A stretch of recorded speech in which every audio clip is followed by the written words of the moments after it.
Oi, gente, tudo bem com vocês? Então, estou aqui para mais uma aula, tá? Dessa vez a gente vai tratar um pouco sobre os biomas brasileiros e suas características.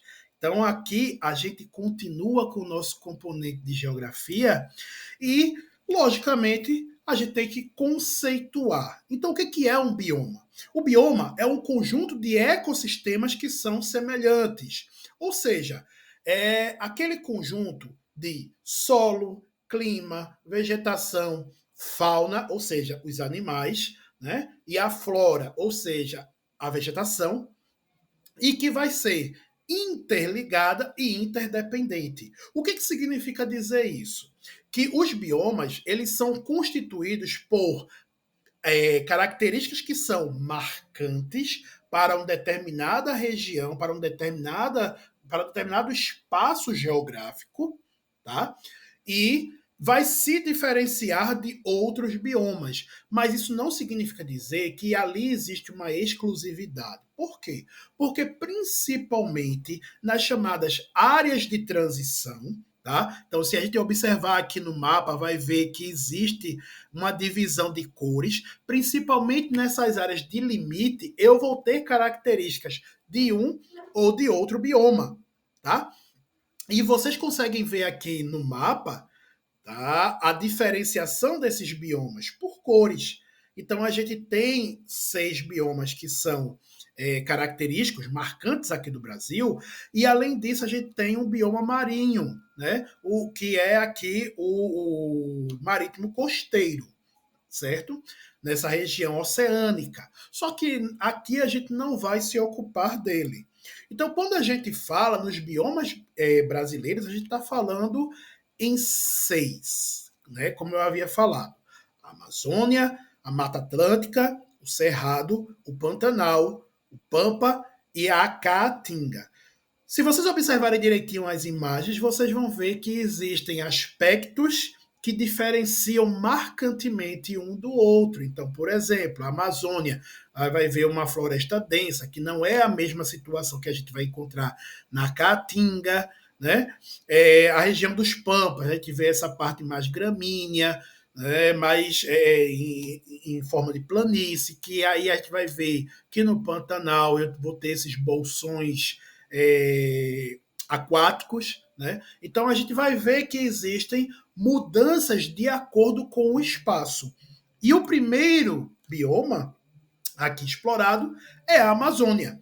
A Amazônia que não é algo exclusivamente brasileiro. Na realidade, dos 6 biomas, apenas um é exclusividade do Brasil, que é a Caatinga. Todos os outros eu vou ter alguma extensão para países da América do Sul, certo? Então, o que eu vou caracterizar? Como é que eu vou caracterizar a Amazônia?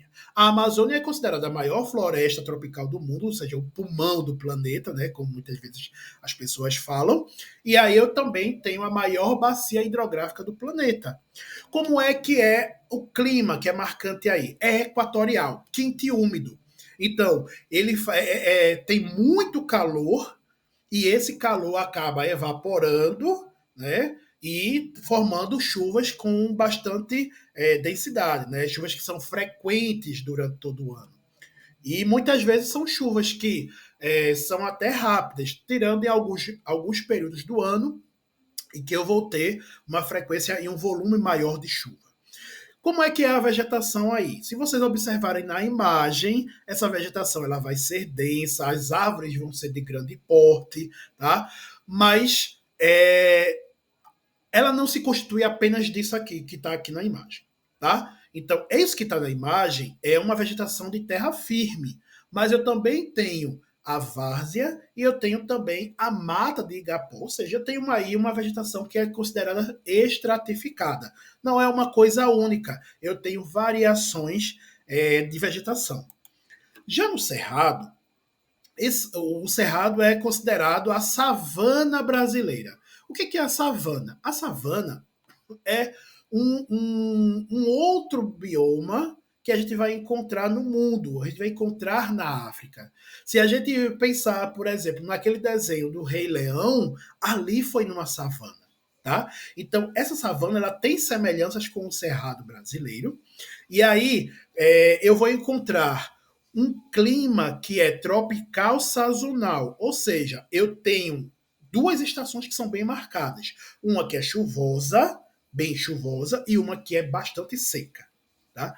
A vegetação vai ter algumas árvores, algumas não, uma grande parte das árvores vai ter esse tronco retorcido, cascas mais grossas, e eles muitas vezes são plantas que têm raízes profundas. Por quê? Porque elas vão querer se apropriar da água que não está num nível muito próximo ao solo, né? A cobertura do solo, mas sim vai estar em horizontes mais profundos. Então, por isso que eu tenho essas raízes que vão cavando mais profundamente. Característica que é muito comum também, que a gente vai encontrar na caatinga. A caatinga, que, como eu havia falado inicialmente, é o único bioma que é exclusivamente brasileiro. E aí, esse bioma, eu vou ter uma vegetação que é considerada xerófita.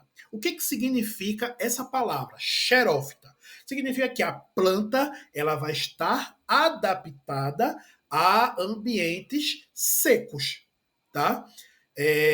Porque aqui na Caatinga a gente tem um clima semi-árido, ou seja, está no processo de desenvolvimento de aridez, certo? Não é igual que a gente vai encontrar, por exemplo, em regiões de desertificação, como a gente vai ver lá no deserto do Saara, na África, ou então no deserto do Atacama, aqui no Chile, tá bom? Ou o deserto do Kalahari, enfim, outros tantos desertos que a gente encontra no mundo, que esses aí são regiões de clima árido. Aqui na Caatinga, a gente está nesse processo de desenvolvimento que pode ser agravado com a desertificação, mas a gente tem como observar a sua permanência, a sua resistência, a sua resiliência, tanto da fauna quanto da flora e, logicamente, das populações que habitam essa região. Tá? Então, se encontra marcadamente no Nordeste, mas também vai abranger a área do norte de Minas Gerais, tá? E nesse bioma eu vou ter uma visualização muito grande de plantas que acabam ficando sem folhas, né? Durante o período seco, quente, né, bastante quente, então essas folhas elas caem, por quê? Porque a planta busca economizar água e com folha a água vai ser evaporada e aí a planta ela morre, então no processo de adaptação essas folhas caem e algumas delas desenvolvem espinhos como uma forma de defesa que a planta tem, tá?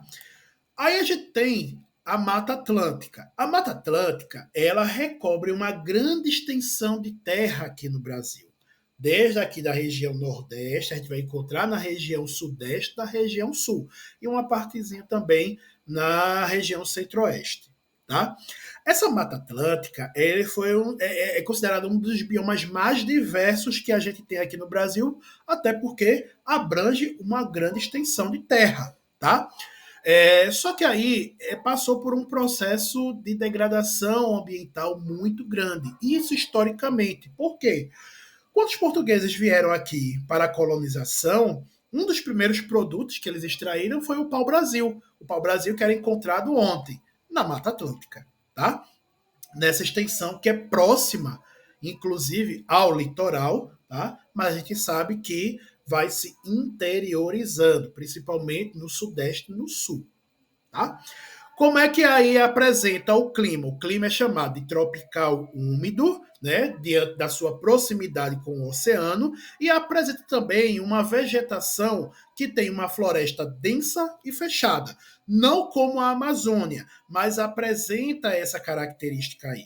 Além de que, com a extensão, a gente vai ver que no Nordeste tem uma maior degradação e as áreas do Nordeste elas são mais rebaixadas se for comparada à região Sudeste.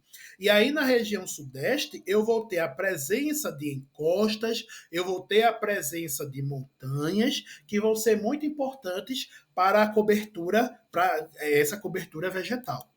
E aí eu também tenho no centro-oeste, né? E aí, como eu havia falado, também a região do Chaco, tá? Na Argentina, em outros países da América do Sul, tá? Essa região pantaneira, que é considerada a maior planície inundada e contínua do mundo. Tá? Então, planícies são áreas rebaixadas, diferente do planalto, que são áreas mais elevadas. E aí, o Pantanal ele é marcado por quê? Por um clima tropical, tá? Quente, com períodos de cheia e secas que são severas. E eu também vou ter uma vegetação que, na realidade, é um mosaico.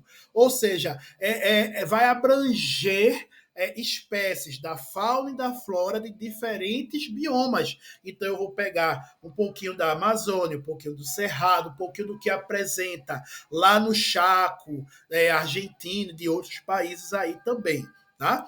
E aí eu vou ter o Pampa. A região do Pampa ela é exclusivamente do Rio Grande do Sul, né, desse estado brasileiro, né, a região sul. E aí é uma região que, se vocês observarem aqui na imagem, ela é rebaixada. Né? Então é a área de planície que vai ser recoberta por muitas gramíneas. E aí eu vou ter algumas árvores, tá? Então eu vou ter alguns arbustos, mas esses arbustos são pequenos. A região pampeira, ela também conhecida como campos, tá? São os campos sulinos. E aí eu vou ter um clima que vai ter uma característica muito próxima, por exemplo, que a gente vai encontrar no Uruguai, na Argentina, que é o clima temperado, ou também considerado subtropical, tá? É um clima que vai ter essas 4 estações do ano bem definidas. E aí, gente, qual é a importância da gente ver, conhecer um pouco desses biomas? É que a gente tem que olhar para eles com um olhar de educação ambiental, tá? De um olhar voltado para o desenvolvimento sustentável. E aí eu tenho que conhecer, eu tenho que identificar, eu tenho que conhecer as características que são marcantes para o quê? Para que eu consiga me apropriar das potencialidades das regiões, mas sem fazer com que essas regiões elas sofram. Por quê?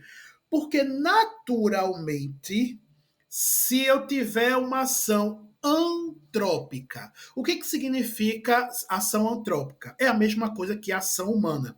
Se a ação humana ela for de devastação, lembra que a gente está na natureza. E na geografia a gente entende que a natureza ela tem relação direta com a sociedade.